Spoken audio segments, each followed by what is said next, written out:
Right, so we back to continuing our lectures and so on. Yes, I'm in the process of marking the midterms. I'll just try to make a start on everything. And so it'll give me a little while. It's just, I have no assistants to mark these things. So I'll be doing it myself. So it'll take me a few days to get through everything. And then someone asked a question too about whether you'll be getting back the papers as well. Yes, you will be getting them back. I'll upload them um, once I'm finished marking, I'll put them back up for you to see and to see any comments that I made on them. The thing about it is that marking these things now is a little bit more tedious because marking, it's easier to mark paper, believe it or not.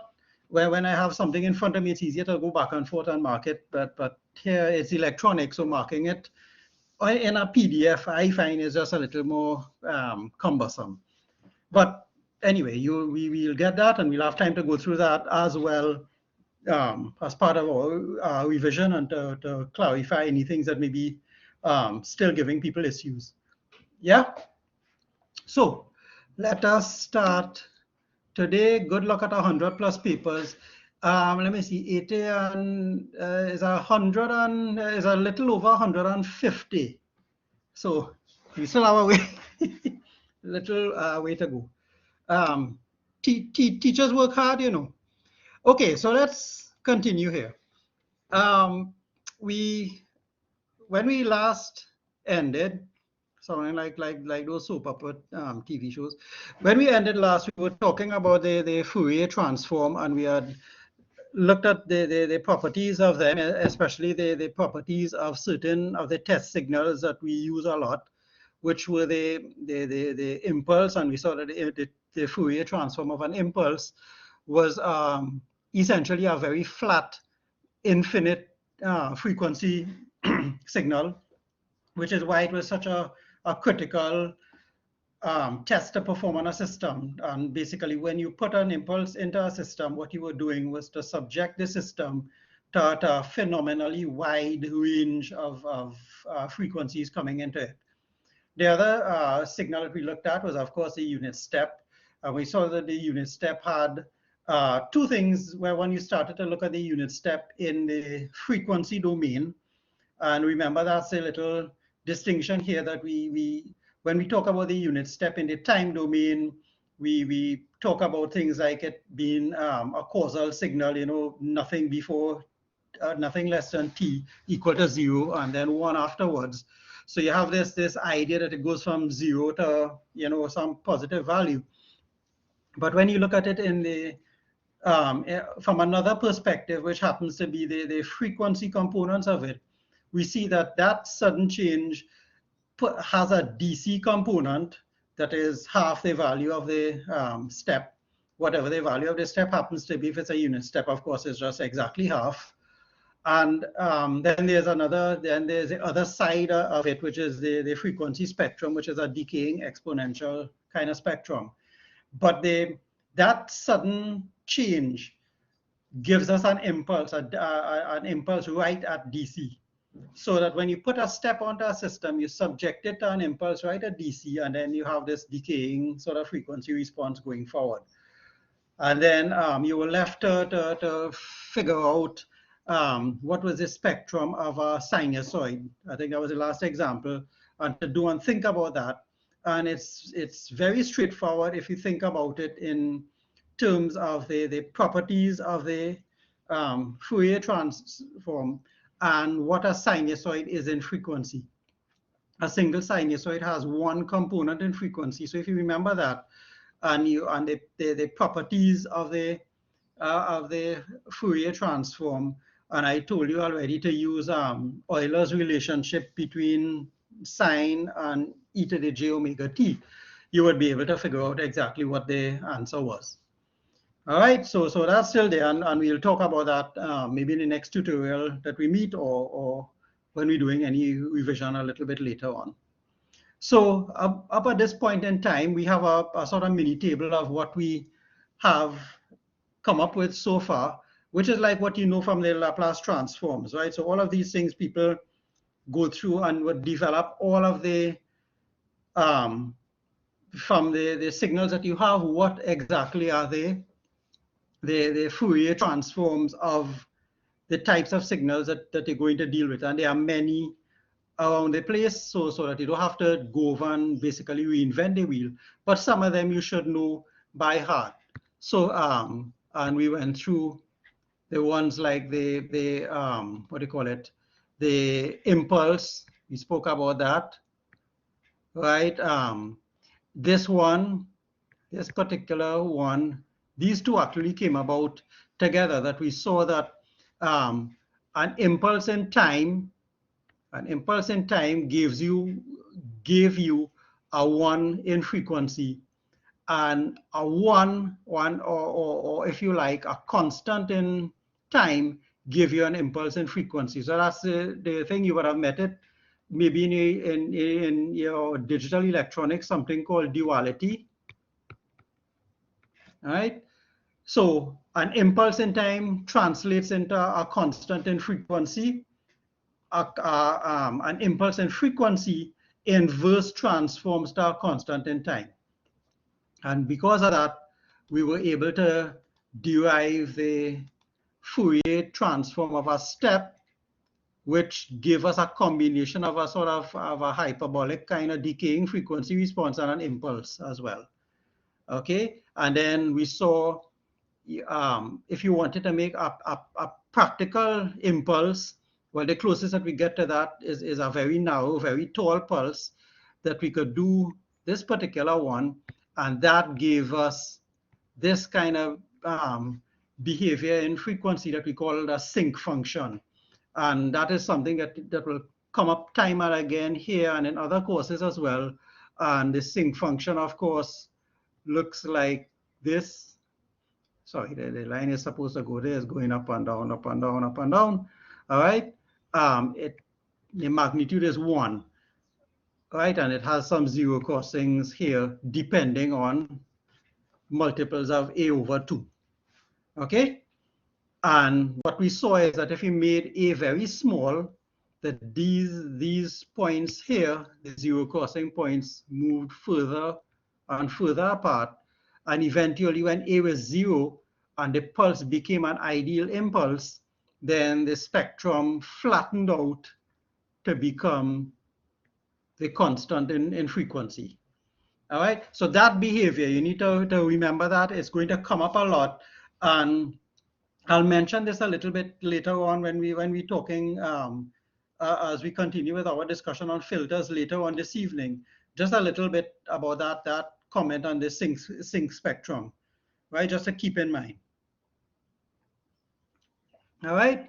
And then what we had derived, of course, an exponent e to the minus at gave us 1 over a plus j omega here. And this is almost straight from your Laplace transform. You could substitute the s equal j omega. At t e to the minus at gives us, of course, a quadratic below. And then the sinusoid gives us this, right? This was where the last, the problem that I told you to work on. And instead of a cosine, it's a sine. But basically, what this looks like, if I ask you to draw this, right? Delta omega minus omega naught is what? What does that look like? Delta omega minus omega naught is what?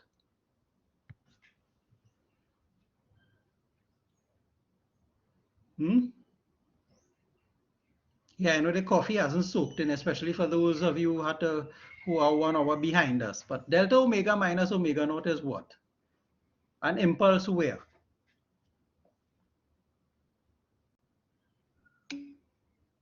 Right, shifted to the right, good. An impulse centered on omega 0, correct. Right, so delta omega minus omega 0 is an impulse here at omega 0.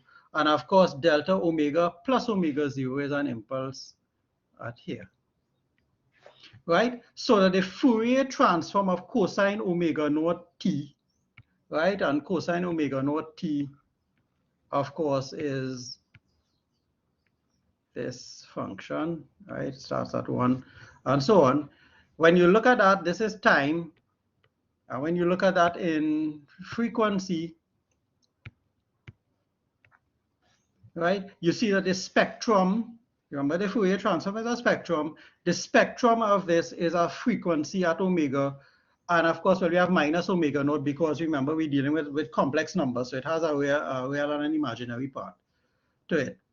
And this is what I was telling you is instinctive, should be intuitive, that the one below, the cosine omega naught t, has a single frequency component at omega 0.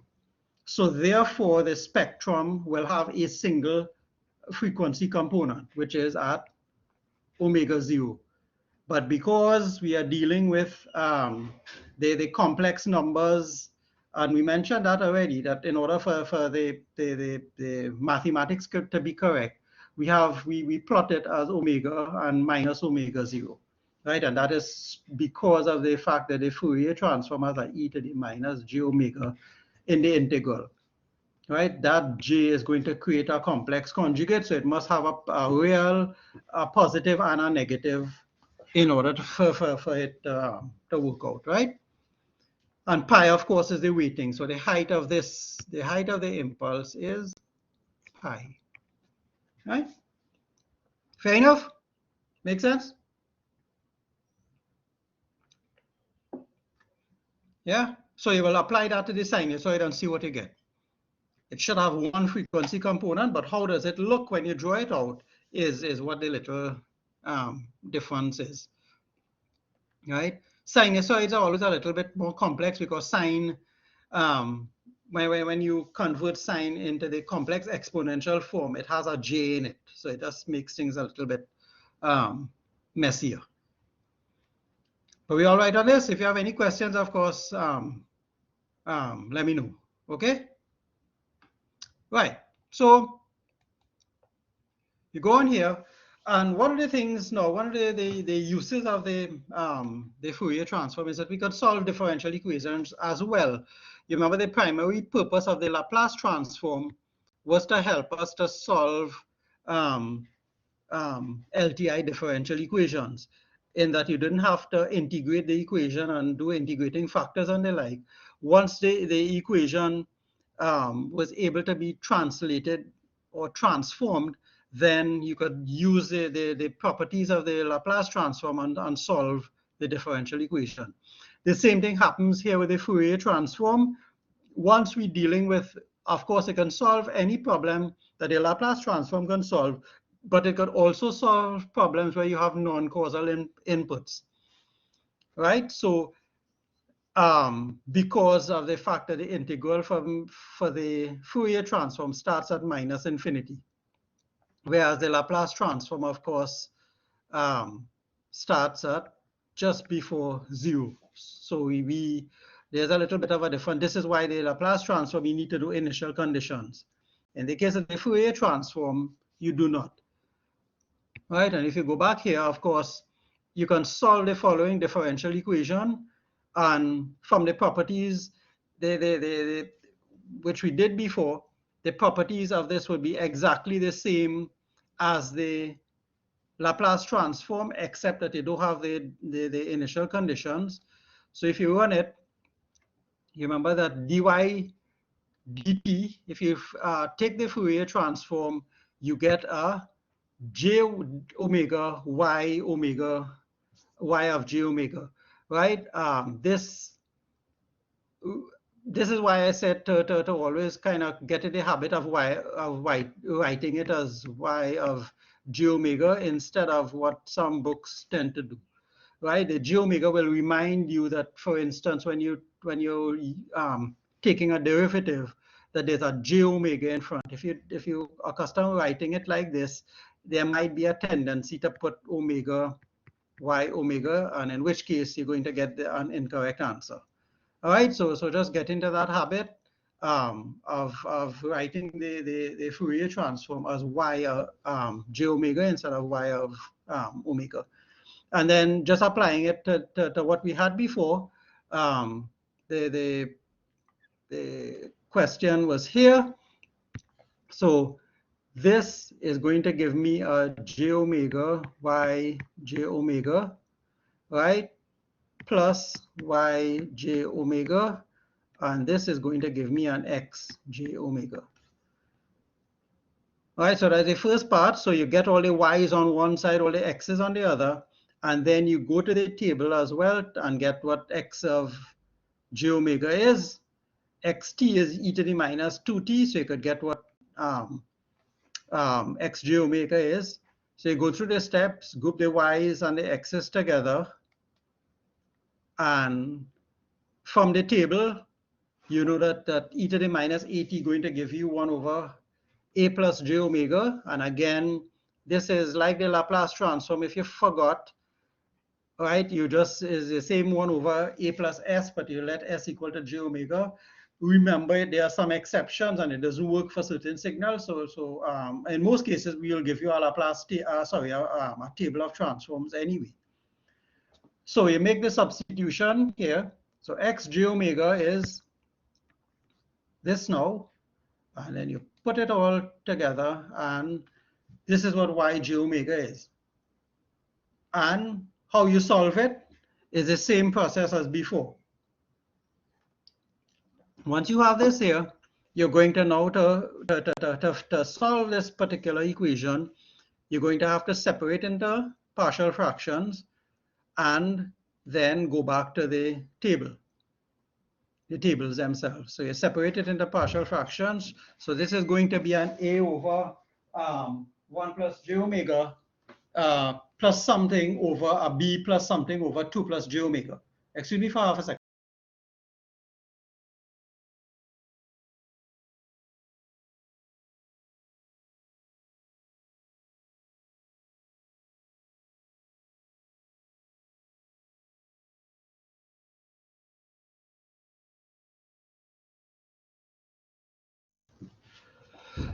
Right. So you break it apart and you solve for a and b, however you're accustomed doing, and then you check the table for the inverse Fourier transform, and here's your answer. And of course, you could solve this with the Laplace transform just to prove that the situation is exactly the same. So what you need to do, of course, is to remember all of the things that you hate to remember with the Laplace transform: partial fractions with simple roots, partial fractions with quadratics, a quadratic denominator, partial fractions with repeated roots, and of course the ones with complex roots. And once you get that, then you have to everything else is identical to using the Laplace transform. Yeah, make sense? What about this one? Right. So if I ask you what is the frequency, the Fourier or the frequency transfer function, h j omega of this, it means that xt is delta t, the impulse response. Right. We went through that already with the Laplace. So again, what just straight off, this one is easy by inspection, and this is where it's important to keep the j omegas. Here we go. This is going to be 2 j omega squared, right? Y j omega. That j omega squared, right? If you just had the omega squared, for instance, if you forgot, is going to be totally different because j omega squared is minus 2 omega squared. Okay, so that's a little difference in this case, and you run it through. So if you do this, remember these properties, and you can go and solve for the ht as you would have done for the Laplace transform. I will mention this a little bit too later on again when we talk about in the other class. It's kind of a good thing that maybe I'm having you for both electronics and this, because I'm able to make some connections with when we talk about the like we're discussing in electronics, the filters and filter design and so on, that I could try to make a connection there with some of the stuff that we're doing here in the Fourier transform as well. So you can see where it will actually come in. This will come in a little bit when we talk about second order filters. All right, later on this afternoon and tomorrow. Right, so this is straightforward. Any Any issues here with that? Think it makes sense? Yeah?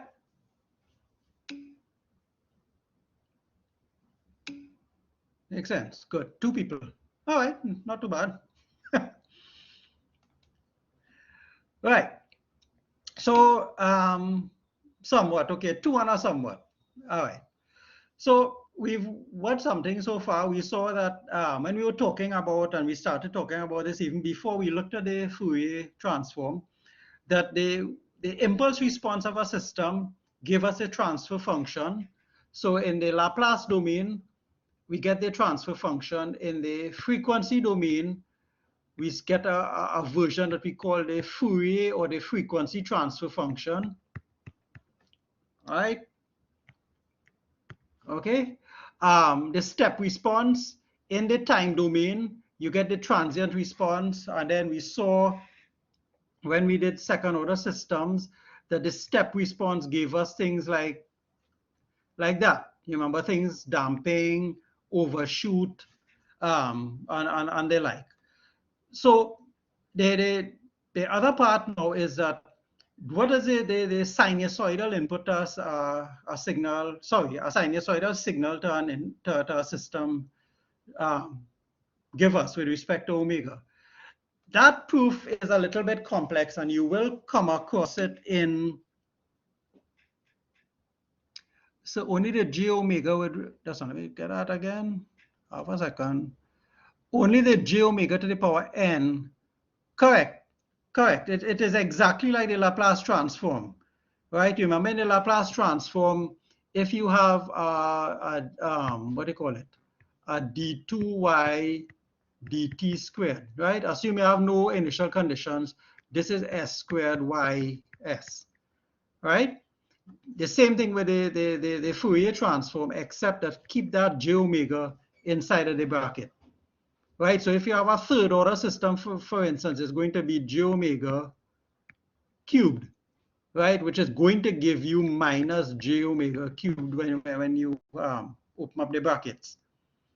All right, so that's why it's important to keep that bracket around the j omega, and remember that it's y j omega and not y omega. Okay, it's a good reminder. So back to this one, and you're going to run through the proof with Dr. Ramlal in controls next time, because it's an essential requirement to understand why it happens in control systems. The proof is a little bit complex, so I'm not doing it here, right? Because as I said, the context is a little bit different and it's required for control, so I'm not going to address it here. But the question is that if I have GT and GT is LTI, linear time invariant, that is an important thing. It must be linear time invariant. If XT is sine omega t, then what is YT? What is the sort of steady state response of YT? Remember that the system, if the system is LTI, linear time invariant, the system will the G of j omega of the system will have a magnitude and a phase response. Okay? Well, whether it's LTI or not, it will have a magnitude and a phase response. But for our cases, let's assume LTI because the proof requires that.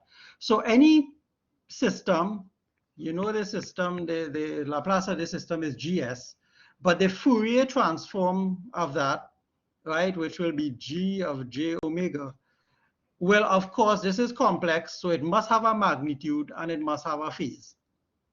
When you pass a sinusoid through that, all that an LTI system does is that it takes the input signal, it scales the signal by the magnitude of G of j omega, and it shifts the signal by the phase of G of j omega. So in other words, if the sine going in, right, so this is going in, what is going to come out, right, will be sine okay, the magnitude of the sine, the sinusoid coming out, would change depending on the magnitude of j omega, and the phase, in other words, this little difference where it was from where it is coming out, will only depend on the phase of j omega as well. No new signals, no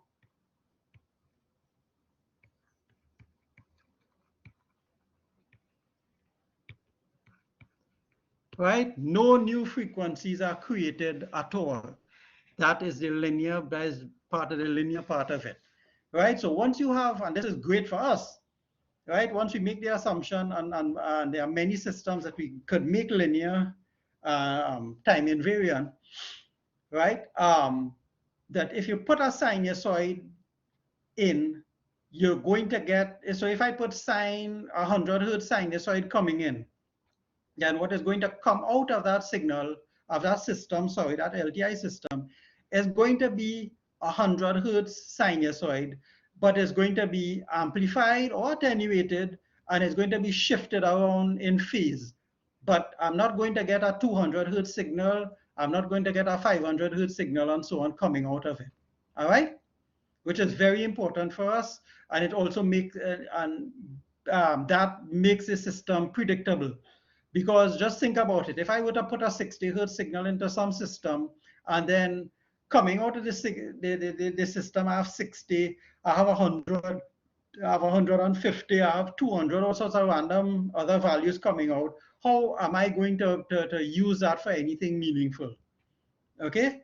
So that's why there's this understanding of this, and I need you to understand it from a conceptual point of view, that a sinusoid going into an LTI system gives me the same frequency sinusoid coming out, but the amplitude could be different, the phase could be different.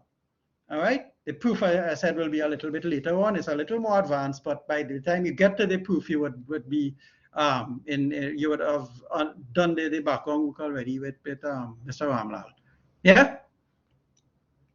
So very important thing to understand. Right? So a sinusoid to an LTI will not produce any new frequencies. The input is affected by the amplitude and phase of the system. All right? And the system Fourier, the system transfer function, of course, is just, you take the regular GRS and you substitute S equal to J omega, and you have the frequency transfer function. Yeah? Questions?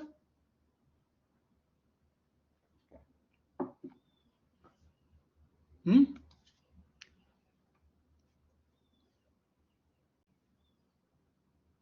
clear on that? And the proof isn't that complex. It's just a little bit cumbersome. Okay, but didn't want to particularly sort of, what shall I say, complicate matters for us at this point. It's not required for you to know here, but just to understand, the proof will be a little bit later on. All right, so if we are right on that, so what does SS mean? Steady state. Right, you remember when you put an input into a system, you have two responses. All right, when you put an input into a system, you remember you have a transient response and a steady state response. The transient response is how the system itself behaves, and the steady state response, you remember from our analysis, has to do with the signal itself. So this, right, an initial and final value theorem allows you, without having to solve the differential equation, that you could figure out what the system, where the system will start and where the system will end. Right? If you need to figure out what the system is doing between the starting and the ending, then the only way to do that is to solve the differential equation that is controlling it and substitute for various time values. But as you can see, we already have some tools that we know, and this is kind of like a mini revision here. You remember from what you and I have gone through already, we know that the step response for a system if the system is first order, then the step response of the system only gives us rising or decaying exponents. You don't get anything else. A step response to a second order system will give us, without solving the differential equation, you know, it could respond like this, it could respond like this, it could respond like that, depending on the damping of the system, right? And then we also know that when you put a step into the system itself, the resulting, if you look at the Fourier transform or the result, the transform has two parts. The transient response, which is the part that deals with how the system is, the transfer function of the system, and the steady state response, which is the part that deals with the signal alone. And again, you could find out that from the Laplace transform by setting s equal to 0 or s equal to infinity, and you compute the SXS, and that's your initial value and your final value theorem. So you can do a number of things given a transfer function. You could do a number of things without ever having to solve the transfer function. But if you need to find out intermediate values, then you have no choice but to solve the thing, get it back into the time domain, and plug in values of t and to see what it will do at a particular point in time. Yeah? Right, and that's the point that I've been trying to make with the transforms, is that the transforms allow you to figure what the system is doing without necessarily having to solve it in time. You could figure out what it should be doing in time, and you could play around and adjust things without coming back into the time domain, which is the next part of what we're going to talk about today. Yeah? Make sense?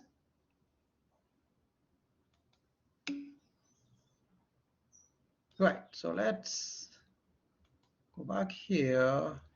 Let's stop sharing this, and we're going to start